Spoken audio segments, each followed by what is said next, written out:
Hello मेरे प्यारे champion, कैसे हो सभी। तो आज है क्रेश कोर्स का 11वां दिन और आज जो है ना हम लोग पूरी तरीके से समाप्त करेंगे हंसते हुए मेरा अकेलापन, जिसका लेखक है मलयज। और इस पाठ में जितने भी प्रश्न पूछे जाएंगे ना 2026 आने वाला परीक्षा में, टोटल चीज आपको क्लियर कर देंगे, चाहे जो ऑब्जेक्टिव का प्रश्न हो चाहे आपके सब्जेक्टिव के प्रश्न हो। 2 मार्क्स वाले 5 मार्क्स वाले टोटल चीज आपको क्लियर हो जाएंगे, कोई भी डाउट क्वेश्चन नहीं रहेगा। आप हर क्वेश्चन को बना लीजिएगा। पहले हम लोग लेखक परिचय जानेंगे, उसके बाद हम लोग प्रश्न उत्तर जानेंगे, सब्जेक्टिव मतलब लघु और दीर्घ उत्तरीय प्रश्न, ठीक है, और समरी भी जानेंगे। सारांश जो होते हैं ना वो भी हम आपको बताएंगे। तो सबसे पहले देख लीजिए, ये हमारे लेखक जी रहने वाले हैं जिनका नाम है मलयज। यहाँ पर हम लिख देते हैं ताकि आपको याद रहे, ठीक है। ये हमारे लेखक जी रहने वाले, बहुत सारा पुराने जमाने के लग रहे हैं और ब्लैक एंड व्हाइट में इसका फोटो देखने के आपको मिलेगा। तो देखिए, सबसे पहले हंसते हुए मेरा अकेलापन, इसका लेखक कौन हो जाएंगे? मलयज हो जाएंगे। यानी कि लेखक यानी मलयज का जन्म की बात की जाए, इनका जन्म कब हुआ है तो 1935 में मृत्यु हुआ है, ठीक है। सॉरी, इनका जन्म हुआ है 1935 में और मृत्यु कब हुआ है? 26 अप्रैल 1982 ईस्वी में इनका मृत्यु हो चुका है। जन्म की बात की जाए, जन्म कहाँ पर हुआ था, ठीक है, तो महुई, गांव का नाम क्या है? महुई है। आजमगढ़ जिला के नाम है और राज्य के नाम क्या है? उत्तर प्रदेश है। मूल नाम बात की जाए, इनका पूरा नाम क्या है? एग्जाम में अक्सर पूछे जाते हैं कि मलयज का पूरा नाम क्या है, तो याद रखिएगा भरत जी श्रीवास्तव इनके पूरा नाम थे। क्या नाम थे? भरत जी श्रीवास्तव इनके पूरा नाम थे। माता जी की बात की जाए, इनके माता जी का नाम क्या थे? तो प्रभावती जी नाम था और पिताजी का इनका नाम था त्रिलोकीनाथ वर्मा। वर्मा जी थे इनके पिताजी।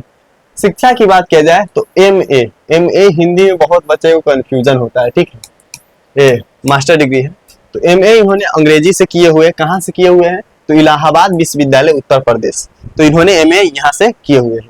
विशेष की बात किया जाए, इन्होंने मतलब पढ़ाई के साथ साथ क्या क्या किए हैं, ठीक है, तो इस चीज को याद रखिएगा। छात्र जीवन में क्या थी? क्षय रोग से ग्रसित थे, मतलब इनके एक बीमारी था, बीमारी का नाम था क्षय रोग, इससे ग्रसित थे।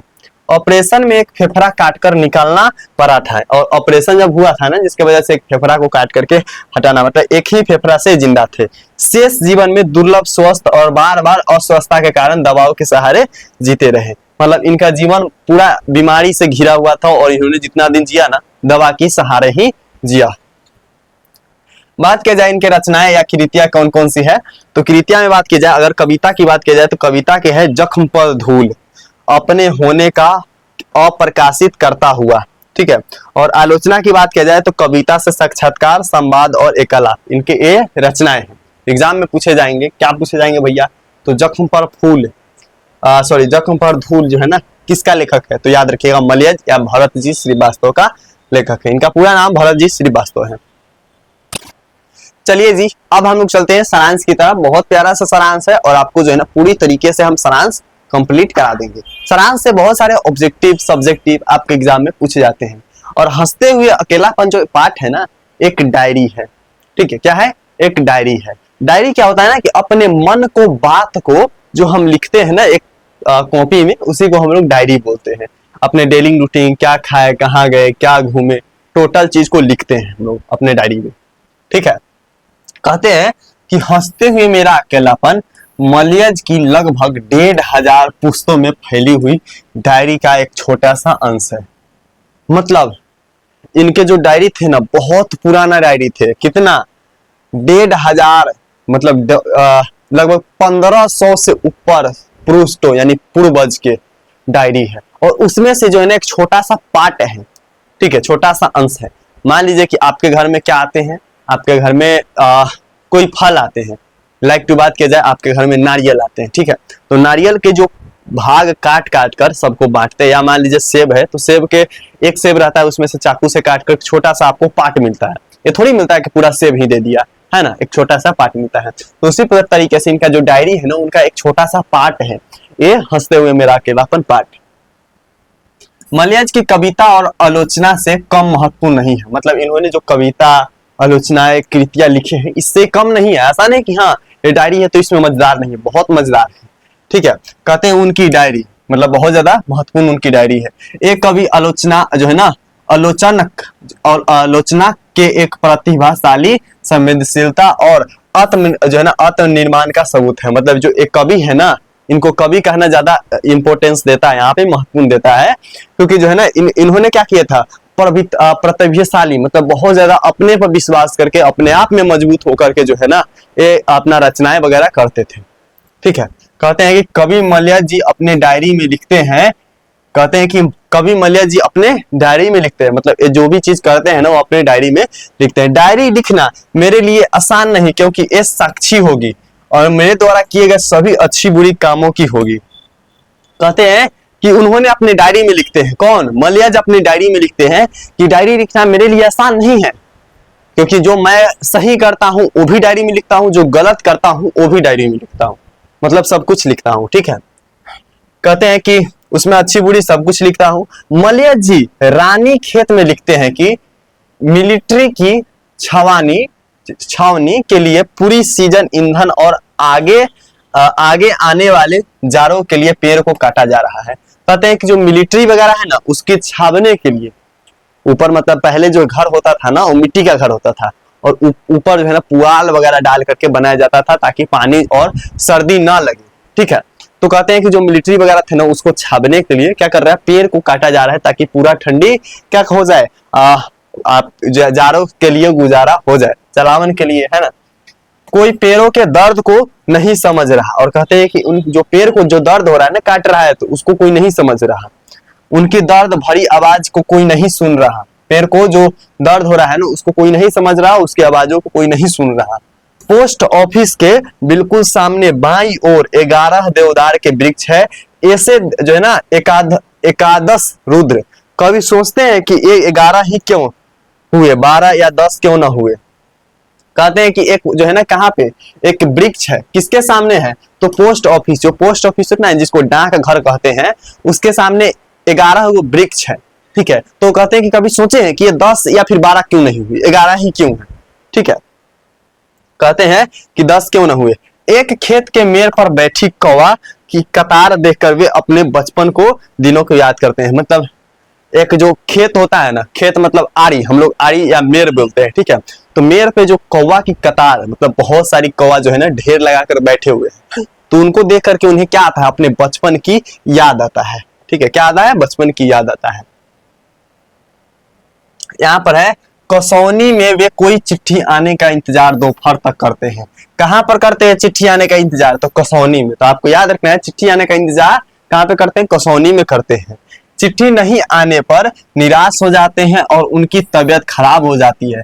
शाम के समय अखबार जो है ना पढ़ने आए सूचना केंद्र में एक जो है ना अधेड़ व्यक्ति के वे आकर्षित होते हैं। कहते हैं कि यहाँ पर याद रखिएगा वो चिट्ठी के लिए कहां पर इंतजार करते हैं, तो यहाँ पर कसौनी में इंतजार करते हैं, लेकिन चिट्ठी जब नहीं आती है तो वो निराश हो जाते हैं। उसके बाद क्या करते हैं ना, जब शाम के समय वो अखबार पढ़ रहे होते हैं ना, तो सूचना केंद्र पर एक जो अधेड़ व्यक्ति आया था, ना आधा मर्द और ना आधा पुरुष, सॉरी ना मर्द ना महिला, ठीक है, अधेड़ पुरुष, इसको ट्रांसजेंडर वगैरह बोलते हैं। ठीक है, तो व्यक्ति आए थे तो उसकी ओर आकर्षित होते जा रहे थे, जो कल पुस्तकों के छपने की बात किसी तेज स्वर में कह रहा था, जो कह रहा था कि कल एक पुस्तक छपेगा, तो उसी की आवाज वो सुन रहा था। नाम जो है ना बलभद्र ठाकुर था, वह लुंगी और जैकेट पहने थे। कहते थे उसका नाम क्या था, बलवंत ठाकुर, और वो जो है ना लुंगी और जैकेट पहने थे क्योंकि सर्दी का मौसम था, है ना। बारिश होने के कारण वे घंटे 1.5 घंटे तक नेगी परिवार के साथ अच्छा समय बिताए और बूढ़ी माँ जो है ना स्केच बनाकर उन्हें दे दिए। कहते हैं कि उन्होंने नेगी परिवार के साथ नहीं, क्योंकि बाहर बारिश हो रहा था तो उन्होंने बहुत लंबा समय बिताया। ठीक है, और उन्होंने जो है ना एक बूढ़ी माँ थी उसको एक स्केच बना के भी दे दिए। के मकान का एक रंगीन स्केच बनाए होते हैं, जगत सिंह की भाभी के मांगने पर उन्हें देना पड़ता है। कहते हैं उसके मकान जो है ना उसका एक रंगीन मतलब क्या था, कलरफुल तस्वीर। ठीक है, और ब्लैक एंड व्हाइट मतलब पेंसिल से नहीं बनाता है, पेपर पे, उसको ब्लैक एंड व्हाइट बोलते हैं, और उसी पे कलर भर दिया जाए तो वो रंगीन स्केच कह सकते हैं। तो उनके घर का एक जो है ना रंगीन स्केच बनाए होते हैं। ठीक है, और उसके भाभी मांगता है ना तो उसको देना पड़ता है। 7-8 साल की एक छोटी बच्ची को जो है ना सेब, यहाँ पर सेब हो जाएगा, सेब बेचते देखते हैं और उनसे सेब खरीदते हैं। वह जो है ना इतनी छोटी होती है कि उनसे सेब नहीं काटता है। कहते हैं कि एक 7-8 साल की छोटी सी बच्ची है, ठीक है, उसको सेब बेचते हुए दिखती है, और वो इतना छोटा है ना कि उसका कोमल हाथ से सेब कट भी नहीं रहा है, फिर भी वो सोच रही है कि कैसे हम सेब को बेचे। जब लेखक कहता है कि सेब कैसे है तो बताती है। ठीक है, तो कहता है चखाओ मीठा है कि नहीं है, तो उससे नहीं करता है ना, तो कहता है आप ही काट करके चख लीजिए, मतलब उनको बेचना है। तो एक कहानी सॉरी ये जो है ना डायरी में उन्हें लिखा हुआ था। आगे हम लोग का यहाँ पर समझिएगा, ठीक है। कहते हैं कि 25 जुलाई 1980 1980 की 1880 इसको देख लीजिएगा, ठीक है। यहाँ पर 80 लिखा हुआ है। 25 जुलाई 80 की डायरी मुझे बहुत प्रभावी लगी, क्योंकि लेखक ने उसमें अपने जो है ना क्या करते हैं डर को लिखा है। कहते हैं कि ये डायरी जो है ना हमें पूरी अच्छी लगी, क्योंकि लेखक ने अपना डर को लिखा है। अपना डर किसी को बताते हुए बहुत मुश्किल होता है।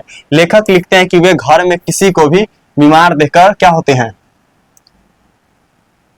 बीमार देखकर डर जाते हैं। कहते हैं कि उनका जो है ना दर्द वाला वो वहां पर लिखे हुए हैं, वो बहुत ज्यादा क्या होते हैं यहाँ पर प्रभावी लगी, क्योंकि वो लेखक देखते हैं ना अपने घर में किसी को बीमार, तो बहुत ज्यादा डर जाते हैं। किसी को कोई बुरी बीमारी न हो गई, बाहर गए हुए आदमी को जब घर लौटने में देरी होती है तब जो है ना तब तक उसे डर घिरे होते हैं। कहते हैं कि कोई किसी को बीमारी होता है उसमें भी डर होता है, या फिर कोई बाहर गया हुआ आदमी है ना उसको लौटने में देर हो जाता है, उसमें भी लेखक को डर लगता है।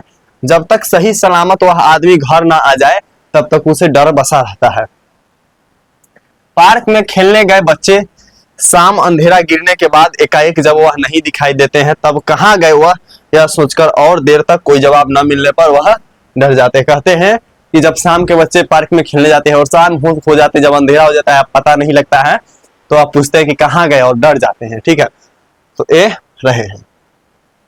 चलिए प्रश्न उत्तर की तरफ बढ़ते हैं। सबसे पहला प्रश्न हम लोग का है कि डायरी क्या है, मतलब डायरी है क्या। बच्चे को बहुत सारे बच्चे को डाउट होगा कि नहीं समझ में आएगा भैया, है ना, डायरी क्या है। समझिएगा कि डायरी क्या है यहाँ पर कि डायरी किसी साहित्यकार या व्यक्ति द्वारा लिखित एक ऐसा संग्रह है जिसमें वह अपने जीवन के अनुभव और अपने जीवन के महत्वपूर्ण दिनों के बारे में बड़ी सच्चाई के साथ लिखता है। कहते हैं कि डायरी एक ऐसा क्या है, डायरी एक ऐसा साहित्यकार या व्यक्ति द्वारा लिखी गई क्या है, संग्रह है। संग्रह मतलब क्या होता है, एक चीज समझिएगा। संग्रह अगर बोलते हैं ना कि संग्रह, बहुत सारा संग्रह, ठीक है, इसका मतलब समझ लीजिएगा तो आप समझ लीजिए। संग्रह मतलब क्या होता है, अगर एक व्यक्ति है ना यहाँ पर, ठीक है, एक व्यक्ति है ना तो इसको व्यक्ति बोलेंगे, लेकिन अगर व्यक्तियों का झुंड है तो क्या कहेंगे, संग्रह व्यक्ति था, ठीक है। एक या एक से अधिक हो, एक से अधिक व्यक्ति को हम लोग संग्रह बोलते हैं। तो यही मतलब बहुत दिनों के लिखा हुआ एक इकट्ठी जगह लिखा हुआ चीज को हम लोग क्या बोलते हैं, डायरी बोलते हैं। संग्रह को डायरी बोलते हैं, साहित्यकार को डायरी बोलते हैं, जो कि किसी व्यक्ति द्वारा लिखा जाता है। अब कहते हैं कि जिसमें वह अपने जीवन के अनुभव और अपने जीवन के महत्वपूर्ण दिनों को क्या करते हैं, बड़ी सच्चाई के साथ लिखते हैं, चाहे उसके साथ गलत हुआ हो, अच्छा हुआ हो, पूरे ईमानदारी से पूरी सच्चाई के साथ उसमें वह लिखता है, ठीक है। तो डायरी अगर पूछा जाए एग्जाम में डायरी क्या है, तो ये वाला प्रश्न चिपका करके आइएगा। एक चीज आपको याद रखना है, आज है क्रैश कोर्स का 11वां दिन। इससे पहले मैंने 10 चैप्टर कंप्लीट करा दिया है। बातचीत उसने कहा था, संपूर्ण क्रांति, अर्धनारीश्वर, रोज, एक लेख एक पत्र, ओ सदा नीरा, ठीक है। उसके बाद सिपाही की माँ, प्रगीत और समाज और जूठन। टोटल 10 चैप्टर समाप्त करा दिया है। सबका लेखक के भी नाम ट्रिक से आपको याद करा दिए हैं। तो अगर आप नहीं देखे हैं तो पिन कमेंट में किया गया है क्रैश कोर्स का लिंक, और प्लस में आपको डिस्क्रिप्शन बॉक्स में भी दिया गया है क्रैश कोर्स का लिंक। तो वहां से आप जा करके जो है ना total full crash course Hindi और इंग्लिश का 200 मार्क्स का तैयारी कर सकते हैं। दीपक भैया बहुत स्पेशलिस्ट है इंग्लिश का, आपको पूरी तरीके से पढ़ाएंगे वहां पे इंग्लिश, और हम आपको हिंदी कंप्लीट एग्जाम से पहले सब कुछ करा देंगे, ठीक है। तो आप जाकर के इस क्रैश कोर्स को फ्री में किया गया है आप लोग के लिए। तो आप लोग जो है ना फुल वीडियो देखिए, और पहली बार कोई बच्चे है ना तो वो सब्सक्राइब कर लीजिए, ठीक है, ताकि आपसे मिस ना हो बहुत ज्यादा इंपॉर्टेंट आपके एग्जाम से पहले कोई भी वीडियो, ठीक है। तो कर लीजिए सब्सक्राइब, वीडियो को लाइक कर लीजिएगा, ठीक है। अगला हम लोग का क्वेश्चन है कि डायरी को लिखा जाना क्यों मुश्किल है। मतलब डायरी तो लिखते हैं लेकिन क्यों मुश्किल है, वह सब व्यक्ति क्यों नहीं लिख पाते हैं। ये डाउट हर एक बच्चे के, और एग्जाम में पूछे जाते हैं तो बच्चे कंफ्यूज जाता है, भाई क्यों लिखना मुश्किल है। तो देखिए डायरी का लिखा जाना वाकई में बहुत ज्यादा मुश्किल है, क्योंकि इसमें सभी घटित घटनाओं की बिल्कुल सही रूप में वर्णित करना होता है। मतलब उसके साथ चाहे गलत हुआ हो चाहे सही हुआ हो, वो पूरी तरीके से पूरी सच्चाई के साथ टोटल चीज उस डायरी में लिखेंगे, तभी ये डायरी का असली मतलब हुआ। ये नहीं कि सिर्फ अच्छा काम किए उसी को लिखे, गलत काम किए उसको नहीं लिखे, उसमें सब लिखना होता है, ठीक है। डायरी में लिखित सभी बातें सच्ची होनी चाहिए। उसमें जो लिखते हैं ना वो सब बात क्या होना चाहिए, सच होना चाहिए। इसके अलावा डायरी में लिखे शब्द और अर्थ उदासित कम रहती है। मतलब उसके जो डायरी में होना चाहिए ना शब्द, पढ़ने में मजा आना चाहिए कि सच्चाई को भी और गलत को भी लिखा गया है, उदासीनता उसके शब्द में नहीं रहना चाहिए। ठीक है, अगला प्रश्न हम लोग का यहाँ पर समझिएगा। कहते हैं कि किस तारीख की डायरी आपको सबसे प्रभावी लगी और क्यों? किस तारीख की डायरी सबसे प्रभावी लगी, क्यों? तो याद रखिएगा, मुझे 30 अगस्त 1976 की लिखी गई डायरी सबसे प्रभावी लगी। इसमें लेखक 7 साल की लड़की का वर्णन करते हैं। वे लड़की सेब बेचती है। लेखक उस लड़की का वर्णन बड़े भावात्मक तरीके से करते हैं। कहते हैं कि मुझे जो है ना 30 अगस्त 1976 की डायरी सबसे ज्यादा पसंद आई, क्योंकि उसमें जो है ना एक 8 साल की बच्ची जो सेब बेच रही होती है ना, उससे लेखक बोलते हैं कि सेब मीठा है ना, तो बच्ची है कि हाँ, और वो सेब उठाती है, चाकू उठाती है, लेकिन उससे जब नहीं कटता है तो लेखक खुद देते हैं कि आप काट के खा लो, सेब मीठा है। मतलब वो बेचना चाहती है, तो इसलिए जो है ना ये वाला हमें बहुत अच्छा लगा डायरी। अगला यहाँ पर आते हैं कि डायरी के इन अंशों में मलयज की गहरी संवेदना घुली हुई है, इसे प्रमाणित करने। मतलब किन अंशों में, ठीक है, जो मलयज है उसकी पूरा संवेदना है, पूरा मनोहर घुला हुआ है, उसको आप बताइए। तो कहते हैं कि डायरी के इन अंशों में मलयज की गहरी संवेदना घुली हुई है। यह बात पाठ के शुरू में ही मालूम पड़ जाती है, जब लेखक हरे भरे पेड़ पौधे को प्रति अपनी संवेदना प्रकट करते हैं। लेखक जो है ना प्रकृति के प्रति गहरी संवेदना और लगाव प्रकट करते हैं। मतलब जब शुरू पाठ का शुरुआत होता है ना, तो उसमें कहते हैं कि हरे भरे पेड़ काटे जा रहे हैं जाने के लिए, तो उसमें जो है ना प्रकृति के प्रति लेखक का काफी ज्यादा जुड़ाव है। ठीक है, काफी ज्यादा उनको क्या है, जुड़ा हुआ है प्रकृति के साथ, तो इसलिए जो है ना लेखक को लगता है कि हाँ ये वाला बढ़िया है, मतलब लगाव है और संवेदना उनकी है। कहते हैं लेखक प्रकृति के प्रति गहरी संवेदना रखते हैं, लगाव प्रकट करते हैं। मतलब अगर हमें किसी से लगाव होता है ना, वैसे जो है ना उसी प्रकार से किसी खाने से लगाव है, उसी प्रकार से वो प्रकृति से लगाव रखते हैं, संवेदना प्रकट करते हैं। उनका यह लगाव तब भी जाहिर होता है जब वे खेत की फसलों की तुलना व्यक्ति से करते हैं। और देखिए, खेत में जो फसल होते हैं ना, उसकी तुलना व्यक्ति से लेखक करते हैं, तब भी उनका संवेदना बाहर निकल के आता है। ठीक है, आगे है कि लेखक इतना जो है ना संवेदनशील व्यक्ति है कि जब उनकी चिट्ठी नहीं आती तो वह बहुत दुख हो जाती है। जब वह किसी से मिलते हैं तो जो है ना अपनापन की भावना से मिलते हैं। जब लेखक सेब बेचती हुई लड़की के सेब बेचते हुए देखते हैं, तब उन्हें पीड़ा का अनुभव होता है। लेखक डायरी में अपने डर को भी व्यक्त करते हैं। कहते हैं कि जब वो कोई व्यक्ति लेट से आता है, उससे भी डर लगता है। ठीक है, लड़की को बेचता है, लड़की को, छोटी बच्ची को सेब बेचते हुए देखता है, तब भी उसको संवेदना यानी कि ऐसा लगता है, अनुभव आता है उसके प्रति। जब किसी से मिलते हैं तो उनको जो है ना अपनापन वाला भाव आता है। तो इस प्रकार से लेखक के प्रति जो है ना क्या होता है, इन अंशों में डायरी के क्या किया गया है, मलयज की गहरी संवेदना घुली हुई है।